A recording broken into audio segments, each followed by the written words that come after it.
નમસ્કાર વિદ્યાર્થી મિત્રો, યુટ્યુબ ચેનલમાં આપનું હાર્દિક સ્વાગત છે। આજે આપણે આ વિડીયોની અંદર મધ્યકાલીન સાહિત્યમાં અમીર ખુસરોનો પરિચય આપો અથવા અમીર ખુસરોને મધ્યયુગના મહાન ફારસી સાહિત્યકાર તરીકે ઓળખવામાં આવે છે, વિધાન સમજાવો। શું કહે છે? અમીર ખુસરોને મધ્યયુગના મહાન સાહિત્યકાર તરીકે ઓળખાવવામાં આવે છે, વિધાન સમજાવો। બરાબર છે? અથવા અમીર ખુસરોનો પાત્ર પરિચય આપો। તો જોઈએ કે અમીર ખુસરો એક કવિ, ઇતિહાસકાર, રહસ્યવાદી સંત અને સંગીતકાર હતો। જો શું કહે છે? અમીર ખુસરો એક કવિ, એક ઇતિહાસકારક, રહસ્યવાદી સંત અને મહાન સંગીતકારક હતો। તેમના ગુરુ હઝરત નિઝામુદ્દીન ઓલિયા હતા। જો તેમના ગુરુનું નામ શું હતું? હઝરત નિઝામુદ્દીન ઓલિયા। એ અમીર ખુસરોના કોણ હતા? ગુરુ હતા। તેમણે ફારસી સાહિત્યમાં જે કૃતિઓની રચના કરી એમાં આશિકા, નૂર, સિપિહર અને કિરાતુલ સદાયનનો સમાવેશ થાય છે। જો અમીર ખુસરોએ કઈ ભાષાનો કવિ હતો? ફારસી ભાષાનો। અને ફારસી સાહિત્યમાં એને 4 કૃતિઓની રચના કરી। એ 4 કૃતિઓ કઈ? આશિકા, નૂર, સિપિહર અને કિરાતુલ સદાયન। બરાબર છે? આ 4 ફારસી ભાષામાં કૃતિઓની રચના કરી હતી। તેમણે અનેક કાવ્ય ગ્રંથોની પણ રચના કરી હતી। કોણે? અમીર ખુસરોએ। તેને ભારતીય હોવાનો ગર્વ હતો। જો શું કહે છે? તેને ભારતીય હોવાનો શું હતો? ગર્વ હતો। એટલે કે પોતે ભારતીય છે એનો એને ગર્વ હતો। તે ભારતને પૃથ્વી પરનું સ્વર્ગ ગણાવતો હતો। કોણ?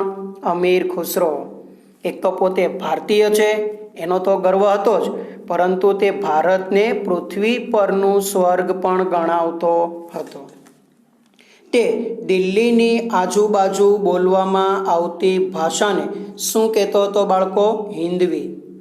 દિલ્હીની આસપાસ જે પણ કઈ ભાષાઓ બોલવામાં આવતી એને શું કહેતો હતો? હિન્દવી કહેતો હતો। બરાબર છે? અને તે પોતાની માતૃભાષા પણ એ ગણાવતો હતો।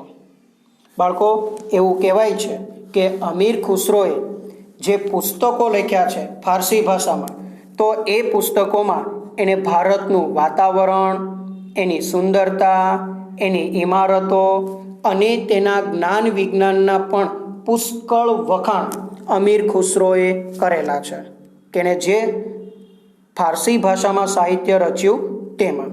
એટલે તેને ભારતીય હોવાનો શું હતો? ગર્વ હતો। અને તે દિલ્હીની આસપાસ બોલાતી ભાષાને શું કહેતો? હિન્દવી કહેતો। અને તે પોતાની શું ગણતો હતો? માતૃભાષા તે ગણતો હતો। અને આ ભાષામાં તેણે અનેક કવિતાઓ પણ રચી છે। જ્યાં હિન્દવી ભાષા હતી એ હિન્દવી ભાષામાં પણ તેને અનેક કવિતાઓની શું કરી છે? રચનાઓ કરી છે।